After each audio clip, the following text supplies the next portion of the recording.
आज से पार्लियामेंट का सरमाई इजलास शुरू। हुकूमत और ऑपोजिशन के दरमियान सख्त टकराव का इम्कान। जरी कवानीन को वापस लेने के ऐलान के बावजूद ऑपोजिशन के तेवर तीखे आ रहे हैं नजर। सरमाई इजलास 23 दिसंबर तक जारी रहेगा और 20 नशस्तें होंगी।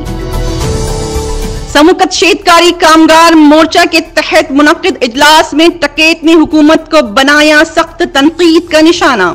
कहा एमएसपी गारंटी कानून बनने तक रहेगा किसानों का एहतजाज जारी।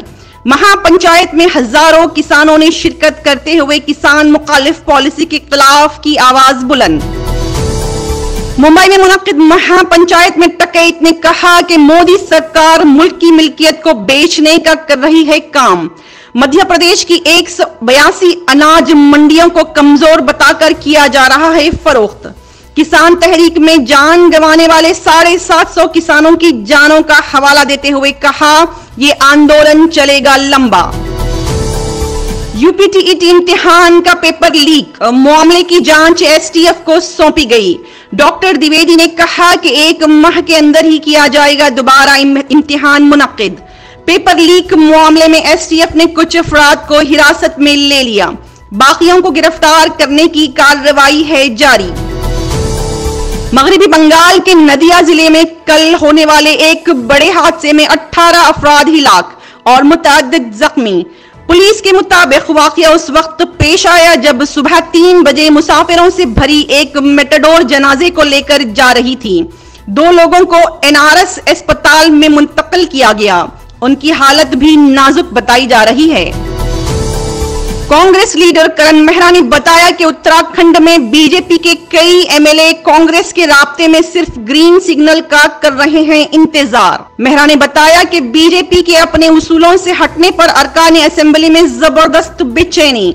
ज्यादातर एमएलए पार्टी के प्रोग्रामों में भी नहीं कर रहे हैं शिरकत। जनूबी अफ्रीका में पाए जाने वाले नए वेरिएंट ओमिक्रॉन ने दुनिया भर में फिर दहशत पैदा कर दी। अमेरिका समेत कई मुमालिक ने गैर मुल्की मुसाफिरों पर लगाई पाबंदी। हिंदुस्तान में भी इस वेरिएंट की वजह से गाइडलाइन जारी किए जा रहे हैं इक़दामात। तक़सीम हिंद को अजीम दर्द करार देने वाले आरएसएस के सरबराह मोहन भागवत ने ग्वालियर में मुनक्किद प्रोग्राम में दिया बड़ा बयान।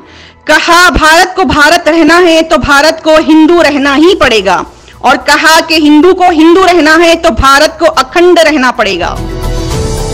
कर्नाटक रियासती कानून साज काउंसिल के इंतखाबात के चलते केपीसीसी सदर डीके शिवकुमार ने बीजेपी पर किया तंज। कहा 15 सीटों पर कामयाब होना है तो शिकस्त होने वाले 10 हल्के कौन से हैं और कहा कि इंतखाबात से पहले ही इतने हल्कों में जीत होगी कहकर बीजेपी अवाम को गुमराह करने की कर रही है कोशिश।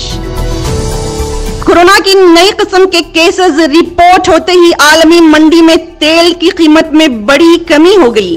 एक ही दिन में तेल की कीमत में 12% से जायद की कमी हुई है वाकई।